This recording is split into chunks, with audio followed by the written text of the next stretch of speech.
ఈజీగా, త్వరగా, క్విక్‌గా చేసుకునే బ్రేక్‌ఫాస్ట్ ఏదైనా ఉందంటే ఇది ఈ రాయలసీమ ఉగ్గానీనే అండి. దీన్ని మనం తొందరగా చేసుకోవచ్చు. ఇప్పుడు ఒక కడాయి తీసుకొని ఇందులోకి ఆయిల్ వేసుకోవాలి. 3 టేబుల్ స్పూన్స్. ఆయిల్ హీట్ అయిన తర్వాత అందులోకి కొద్దిగా ఆవాలు, ఒక 2 పచ్చిమిరపకాయలు కట్ చేసి వేసుకోవాలి. కొత్తిమీర, తర్వాత ఉల్లిపాయలు వేసి బాగా మనం దీన్ని కొద్దిగా కలర్ చేంజ్ అయ్యే వరకు మిక్స్ చేసుకోవాలి. ఇప్పుడు ఒక గిన్నె తీసుకొని అందులోకి నీళ్లు వేసుకొని మనం తీసుకున్న బొరుగుల్ని ఇందులోకి వేసుకోవాలండి. వేసుకొని ఇలా ఈ బొరుగులు ఈ నీళ్ళలో ఒక 3 to 4 మినిట్స్ పెట్టి ఈ బొరుగులు కాస్త మెత్తయిన తర్వాత దీన్ని వాటర్ లేకుండా మనం ఇలా స్క్వీజ్ చేసుకొని ఒక ప్లేట్లోకి తీసుకోవాలండి. ఇలా మనం తీసుకున్న బొరుగుల్ని మొత్తం సేమ్ ఇదే ప్రాసెస్లో చేసుకోవాలి.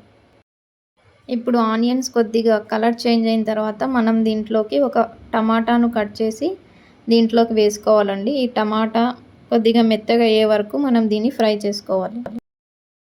ఇందులోకి ఇప్పుడు ఒక టీ స్పూను పసుపును వేసుకోవాలండి. తర్వాత ఇందులోకి రుచికి సరిపడినంత ఉప్పును కూడా వేసుకోవాలి. ఇప్పుడు వీటన్నిటిని బాగా కలుపుకోవాలండి. ఇప్పుడు ఇక్కడ టమాటాలు అన్నీ బాగా మెత్తగా అయినాయి కదా. ఇప్పుడు మనం బొరుగుల్ని నీళ్ళలో నానబెట్టి తీసినాం కదా.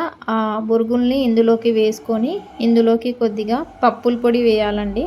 ఆ తర్వాత కొద్దిగా కొబ్బరి పొడి వేయాలా. ఈ రెండు పొడిని ఎట్లా తయారు చేయాలో నేను సపరేట్గా ఒక వీడియో పెడతానండి. ఇప్పుడు ఈ మిశ్రమాన్నిటిని మనం ఈ మసాలాలు ఇవన్నీ బొరుగులకి పట్టేటట్టు కలుపుకోవాలి. ఇప్పుడు దీన్ని ఒక 5 మినిట్స్ సిమ్లో పెట్టుకోవాలండి. ఎందుకంటే పప్పుల పొడి వేసినాం కదా, ఆ పచ్చి వాసన పోవడానికి మనం 5 మినిట్స్ దీన్ని సిమ్లో పెట్టి కుక్ చేసుకోవాలి. అంతే అండి, ఈ రాయలసీమ స్పెషల్ ఉగ్గాని రెడీ అయిపోయింది. టేస్టీగా, ఎమ్మీగా. ఈ ఉగ్గానీలోకి మనం ఆనియన్ పకోడా చేసుకుంటే మంచి టేస్ట్ సూపర్గా ఉంటుందండి.